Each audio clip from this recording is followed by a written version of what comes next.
lineup will go up against Happy Feet Emperors. And with that, ladies and gents, we are now heading to our match 3, grade number 1, between Pldt Smart Omega and Happy Feet Emperors. So far, gaya nga nasabi natin, this is battle of the meta. So, we can see like the usual laning phases here. Wala ganong mag-engage ng early invade or early, mga agaw ba ng mga blues nila dito. And we will be sticking to the more traditional lineups dito.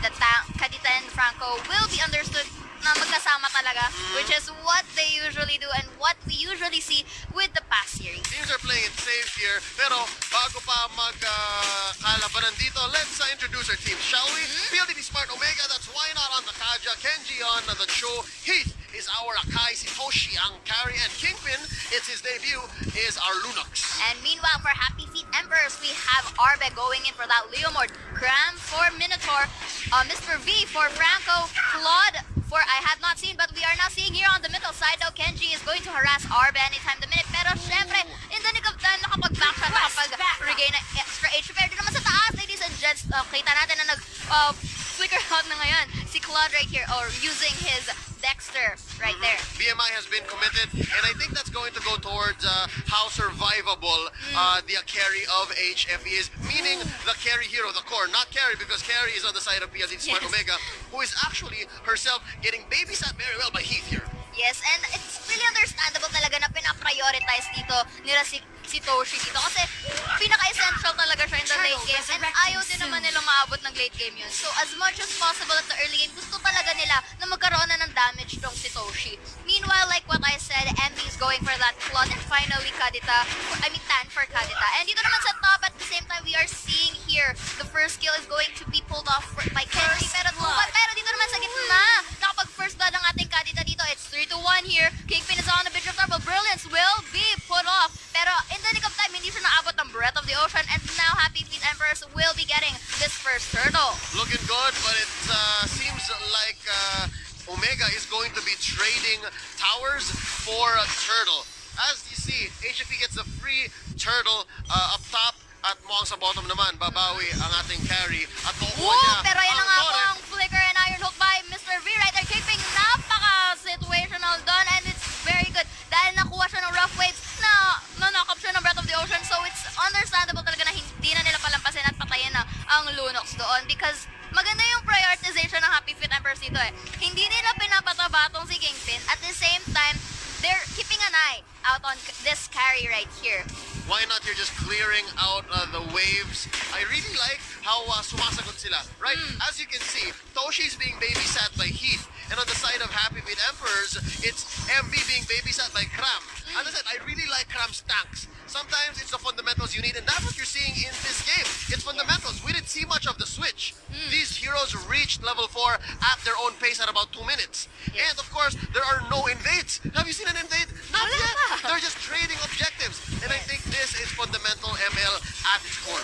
Meanwhile, gaya nga sinabi natin dito, Heath on the other hand, nakita natin na burn na ang Hurricane Dance na dito, but on the top side, it's 3-1. Ayan ang Divine Judgment at Lunox successfully free hitting Claude in the long run. Pero ayan na nga, Cram will be going for that tower hug right here. Dito naman, babawi si Mr. V, pero hindi kumagat ang kanyang iron hook. That was the best kind of DJ you could ask for. Yes. You hit the carry, walang magagawa yan. When you're under Divine Judgment, you cannot BMI out. So it's perfect. All he needed was about 0.5 seconds. Yeah. 0.5 seconds na maulanan ka ng mga hero ng Pldt Smart Omega to now, ang Claude.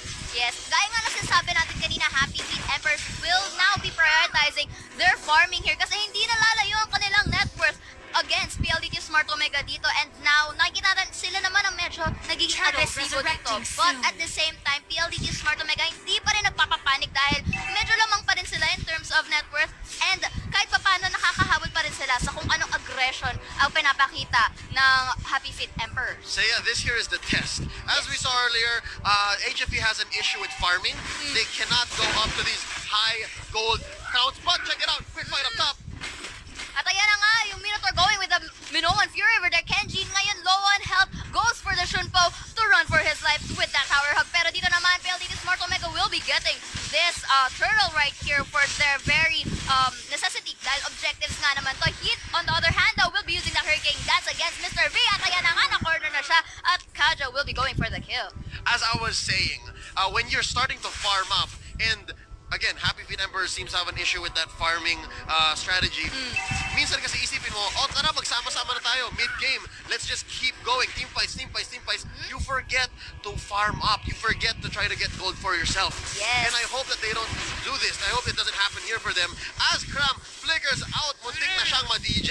Me, why not? But it was a very good mind games for Team Pldt Smart Omega there. Ngayon at na-burn na ang flicker ng Minotaur natin dito, he will be having a very hard time para magkaroon ng magandang setup with that Minoan Fury. But at the same time, endless battle going in for Toshi right here. Mukhang binibigyan talaga nila ng priority itong si Toshi. At seeing here, Lunox is also having medyo nagsiset din siya ng bars high, having that turtle buff, binibigay pa rin sa kanya yung blue buff, and ayan na nga, Happy Feet Emperors though, aabangan nila to, but it's 3-2, let's see, ayan nga, Hurricane Dance will be going, and cornered by Mr. V, but na-free siya thanks to that carryover there, fleeting time, makukuha na ni Kaja, and it's going to be an advantageous state for Pldt Smart Omega. Ooh, here's Kenji just punching the cow, tenderizing Cram, but he is just going to use it to buy time for his allies in mid. That's going to be Kingpin, and Why Not just trying to force the issue here, pushing on this tower. I really like how Why Not just went from picking up fleeting time into getting a mask. I think that's the right move here. It's a very, at maganda rin yung timing na pagbili niya ng mask. Pero si Arbe dito mako-corner ng dalawang members ng Pldt Smart Omega. Lunox will be going for that kill. Tan on the other side. Hindi natin nakita to, pero Kenji here on the lower top side. Ayan na, hinahabol ng dalawa. Dito naman sa ating middle side na corner ang ating Minotaur. Goes for that double kill at hindi pa rin nakuha ni Frankong with that iron hook right there and goes for the kill. IQ 1 million on Mr. V, throwing the iron hook in the way of the Shunpo. Sobrang sakto nun. The predictable moves nga. Ika na. Nakita natin dito na medyo bumabawi ang Happy Feet Emperors. But again, for the second turtle will be in the hands of Pldt Smart Omega right here. Medyo nakita na natin yung map domination for Pldt Smart Omega. But nakikita pa rin natin that nasasagot pa rin ng Happy Feet Emperors ang aggression na pinapakita ng Pldt Smart Omega, and I like the way yung pagiging predictable ni Chu doon. HFE are down about 5,000 gold. It's not too late though, because they still have a couple of tier 2 turrets. Kayang-kaya pa to. All they have to do is make sure that bottom does not get left behind. Kita mo yun? If ever someone like maybe Kenji or even Toshi are left to their own devices, sabog yan, butas ang bottom, and that's gonna be a lot of pressure for HFE. Yes, and pero kung mapapansin mo naman, Happy Feet Emperors are having a very hard time na makapush kasi wala pa silang napupush na tore. And on the side of Pldt Smart Omega, however, talagang pinapakita nila yung talagang pinupush ko tayo. Hindi ka na namin pagbibigyan ng oras para makapush because we are here going to be aggressive for you. I think the key here is to make sure that MB gets the farm up. Yes. Again, we saw this matchup earlier. It's the Claude versus the carry. Lamang yung Claude in the early game. Earlier, at least now, sub 10 minutes, the Claude has superior mobility. So I think with the right BMIs, you should be able to get away with kills or even dives that you have no business doing, at least in this point of the game. But right now, as you can see, it's Toshi sitting at 3-0-2. Naka-bounty hunter pa siya compared to MB who has no kills to his name. But Kenji will be hooked by Franco right here, and yan ang rough waves and Breath of the Ocean by Kadito over there, but the Franco will be getting that kill. Mukhang nagpe-predict na ni Mr. V ang ginagawa ng Chu natin dito. So kailangan again mag-level up ng Chu dito para hindi na siya ma-predict further. At ayan na nga sinasabi ko kanina, mukhang magsisplit push tong si Claude right here. Like what you said, the Claude will be focusing on the farming here. Heat though nakaabang, and Why Not here? Mukhang kukunin si Mr. V dito with a divine judgment dito. But Hurricane Dance will be burned out. Leash though will be cornering him, and the carry will be getting that kill. So mukhang it's a kind of a rally ang nakikita natin dito, and the middle turret will be destroyed.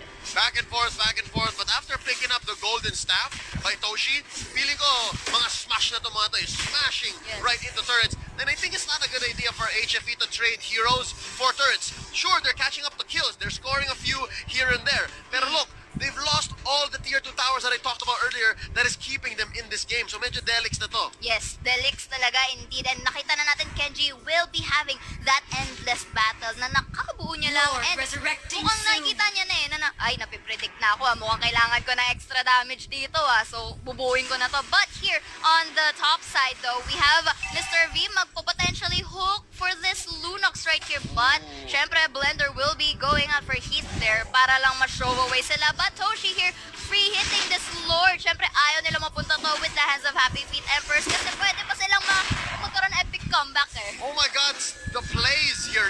Why Not is doing such a good job of zoning out Happy Feet Emperors. But here's a quick fight. They do engage on Cram. Cram buys the dust. Masyadong maraming damage. Why not trading for Cram? I think that's a good idea. Mr. V here being chased by Heat and Toshi. He buys the dust. Sinuntok siya ni Kenji. Sabi niya, surprise! Welcome to PLDT Smart Omega City. At ayun na nga, hindi pa rin sila nag-stop doon.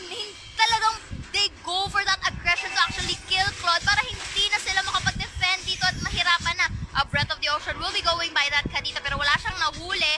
At here on the top side, the rough waves na burn out niya na dahil Launch attack! nagkakaroon na siya ng a little pinch right there. But Junpo and his first kill will be set out here for extra harassment at Athena's shield in the hands of Akai. Glaive right now on Kingpin.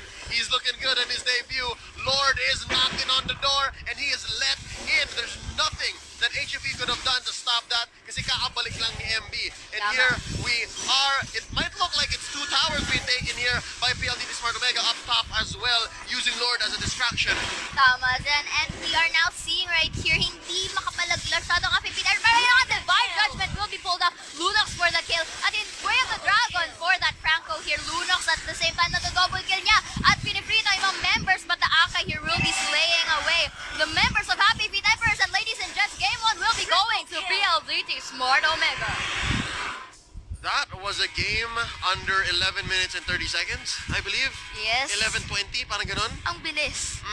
Hinimay ng PLDT Smart Omega ang Happy Feet Emperors in this game 1 in a best of 3. I really like their discipline. Talaga. I mean, they know when to enter and they know when to like, okay, back out muna tayo dito, back out muna tayo dito. And I really like to commend PLDT Smart Omega doon sa parang team fight nila doon sa may Lord eh. Hiniwalay nila Yeah. si Lunox. Yes. Para yung Claude will be focused on that Lunox. Pero at the same time, yung initiators nila nandun sa baba. Ang nangyari tuloy, hindi sila nagkaroon ng magandang pick-off. Alay si Why Not. I really like how in the end you're like, oh no.